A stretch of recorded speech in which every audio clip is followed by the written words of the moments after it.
Hello दोस्तों।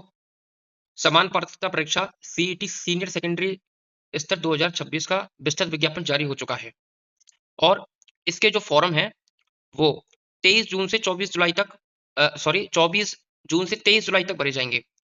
यानी कि आपके पास पूरा 1 महीना है और इसमें कौन-कौन से अभी बदलाव हुए हैं, परीक्षा पैटर्न में क्या बदलाव हुआ है, कौन-कौन से सब्जेक्ट जुड़े हैं, क्या घटा है, उस चीज़ों के बारे में अपन पूरी विज्ञप्ति को देखेंगे।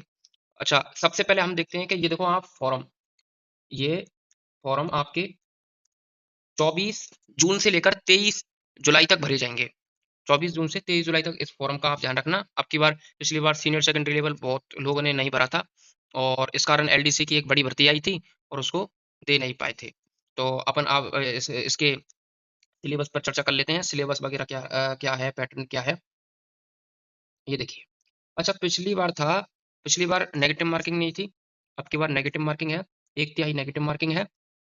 और अब की बार थोड़ा-सा परीक्षा पैटर्न में भी चेंज हुआ है। पिछली बार क्या था 150 क्वेश्चन थे 300 अंकों के। अब की बार 120 प्रश्न हैं 240 अंकों के। ढाई घंटे का आपका पेपर होगा।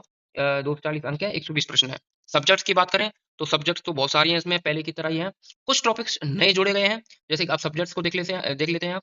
राजस्थान का इतिहास, राजस्थान की कला संस्कृति, भारत का भूगोल भी है इसमें।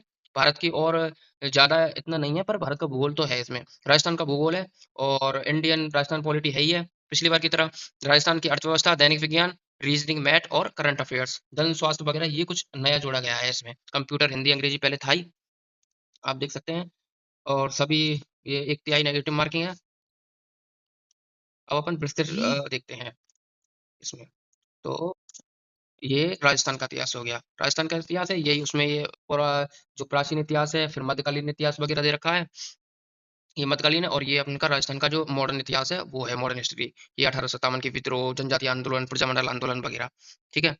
और अपन देखते हैं, ये कला संस्कृति हो गई। कला संस्कृति में यही सामान्य टॉपिक है जो अपन पढ़ते आ रहे हैं, ठीक है। भारत का भूगोल। अच्छा, भारत के भूगोल में ये देखो, अपने को कुछ ज़्यादा मतलब डीप में जाना नहीं है। ये जैसे कि पर्वत, पठार, ये भारत का जैसे कि जो भौतिक विभाग है भारत के भौतिक प्रदेश, और ये भारत का जो वो है, और थोड़ा ये जल संसाधन वाला है, नदियाँ हैं, बाँध है, झीलें हैं और वन्य जीव अभयारण्य वाला टॉपिक है, ठीक है।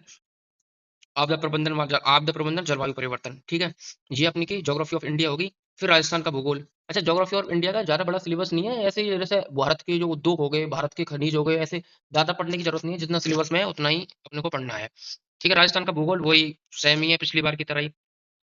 और अब अपन देख लेते हैं, ये अपन की पॉलिटी हो गई थी। तो उसमें बता रखा है कि राजस्थान की के विशेष संदर्भ में भारत की राजनीतिक व्यवस्था, मतलब राजस्थान को उसमें ज़्यादा बल देना है उस पर, ठीक है। ये राजस्थान की अपनी की पॉलिटी होगी। स्थानीय स्वशासन, पंचायती राज वगैरह ये अपन को पढ़ के जाना है। ये राजस्थान की अर्थव्यवस्था आएगी जिसमें उद्योग, कृषि, खनिज, बेरोजगारी और हस्तकला वगैरह ये सारी, और ये जो नई वगैरह जो योजना है ये भी जुड़ी गई हैं। ये जैसे कि पीवीसी राम जी है, मनरेगा थी ना, वो सारी चीज़ें। तो अब की बार ऐसा भी नहीं है कि बहुत आसान है सीईटी को एकदम पास करना, नेगेटिव मार्किंग है, तो तैयारी अच्छे से करनी पड़ेगी।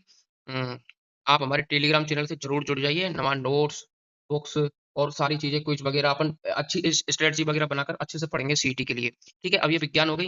विज्ञान में वही सेम टू सेम जैसा एलडीसी का सिलेबस है ना, वही जैसे शुरुआत में केमिस्ट्री दे रखी है, केमिस्ट्री में यही टॉपिक है, जैसे भौतिक रासायनिक है और धातु-अधातु वाला है। और ये कार्बन वाला टॉपिक है। ऐसे ज़्यादा कुछ है नहीं है, ऐसे आप बहुत ज़्यादा पढ़ रहे हो, ये पीरियोडिक टेबल वगैरह ऐसा कुछ है नहीं है। फिर उसके बाद फिज़िक्स आ जाए। फिज़िक्स के 2 टॉपिक है मेन।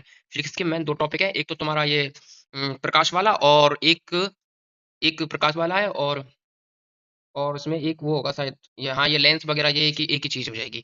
ये फिर उसके बाद आ जाएगा आपका ये अंतरिक्ष वाला, अंतरिक्ष सूचना प्रौद्योगिकी वाला। ये एलडीसी का जो सेम टू सेम ही है। एलडीसी की जो साइंस है ना, वही दे रखा है इसमें। अच्छा, इसमें ये बायोटेक्नोलॉजी की भी दे रखा है, जैव प्रौद्योगिकी, ठीक है? ये भी एलडीसी में है। और बायोलॉजी के बस कुछ टॉपिक हैं, जैसे कि ये रक्त समूह वाला है, मानव स्वास्थ्य, मानव रोग है, ये चैप्टर है। बाकी और पाचन तंत्र वगैरह ऐसा कुछ शामिल नहीं है, जैसा अपन पूरा ही पढ़ने लग जाते हैं एकदम, ऐसा कुछ नहीं है। अगर सीटी पास करनी है, जो सिलेबस में दे रखा है, उसके हिसाब से पढ़ेंगे अपन। उसके हिसाब से पढ़ेंगे, ये नहीं आप बहुत से टीचर कोर्स बेचते हैं, वो रिकॉर्डेड होती हैं, वो सब कुछ पढ़ाते रहते हैं, वो ऐसा थोड़ी होता है। सिलेबस के अकॉर्डिंग बहुत अच्छे से सिलेबस लाइन टू लाइन आपको देखना है अच्छे से और तब पढ़ना है, ठीक है? अभी देखते हैं, उसके बाद अपन की ये साइंस हो गई, फिर आपकी रीज़निंग, ठीक है? ये रीज़निंग और गणित वही है, इसमें तो सिंपल टॉपिक्स हैं। और गणित में तो ये एलसीएम है, एचसीएफ है, सिंपल टॉपिक है, लावानी, प्रतिशत वगैरह, इसलिए शंकु ये क्षेत्रमिति का टॉपिक हो गया है। गणित कोई दिक्कत नहीं है, बहुत ईज़ी गणित है, ऐसा कुछ है नहीं है इसमें जैसे कि ज्यामिति वगैरह बहुत अधिक दे रखी हो, तो ये सिंपल ही है रीजनिंग और मैथ। फिर आप इनके करंट अफेयर्स, अच्छा ये कुछ नए टॉपिक इसमें जोड़े गए हैं, ये आप देख सकते हो। ये नागरिक कर्तव्य हो गया, राजस्थान की सार्वजनिक परीक्षा अधिनियम 2022, ये थोड़ा बहुत इसमें नए टॉपिक जोड़े गए हैं, जो कि ये अच्छा भी है, अच्छा नागरिक के लिए, अच्छा नागरिक बनने के लिए ये टॉपिक अच्छे भी हैं, ठीक है। अब अपन और सिलेबस की ओर देखते हैं। ये देखो, ये नए टॉपिक हैं, ये जन स्वास्थ्य वाला, ये नए टॉपिक डाले गए हैं, देख सकते हैं।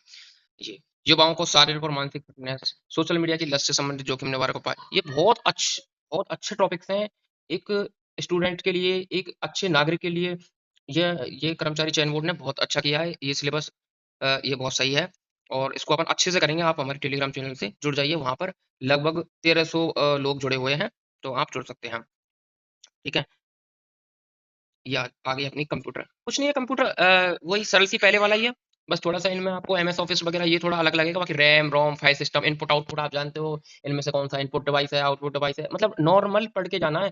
अगर आप सीटी में इतना सीरियस हो जाओगे तो सीटी पास नहीं होगी, सीटी में सिलेबस के अनुसार नॉर्मल पढ़ना होगा, ठीक है। अब देखते हैं अपन हिंदी, हिंदी वही सेम टू सेम, कुछ नहीं है, जैसे आपकी वो दे रखी है ना एलडीसी की, वही सेम टू सेम है। संज्ञा सर्वनाम विशेषण, ये हालांकि पीजीटी में नहीं है, संज्ञा सर्वनाम सॉरी एलडीसी में नहीं नहीं है विशेषण वगैरह, बाकी संधि है, समास है, उपसर्ग प्रत्यय वगैरह, देखो कार्यालय पत्र वगैरह दे रखे हैं। ये इंग्लिश में देखो टेंस है, एक्टिव पैसिव वॉइस है, थोड़ा सा हाँ इसमें दिक्कत आ सकती है, एंटोनिम सिनोनिम्स वगैरह, ये वोकैब वाला टॉपिक थोड़ा हार्ड होता है, बाकी इजी है, ये आप ग्रामर कर सकते हो। आपको 40% ही तो लाने हैं, कोई दिक्कत नहीं है, अंग्रेजी में ग्रामर वगैरह अपन अच्छे से करेंगे। अब ये आपका सिलेबस हो जाता है पूरा। अब बाकी आप सब जानते हो क्या लिखा है, अब देख सकते हो, बाकी अपन ने मेन सिलेबस पर चर्चा की थी, बाकी आप देख सकते हो सारे कुछ, बहुत सारी वीडियोस हैं, तो और अपन सिलेबस पर अच्छे से चर्चा करेंगे विस्तृत बाद में, और आप हमारे टेलीग्राम चैनल से जरूर जुड़िए, ठीक है, धन्यवाद।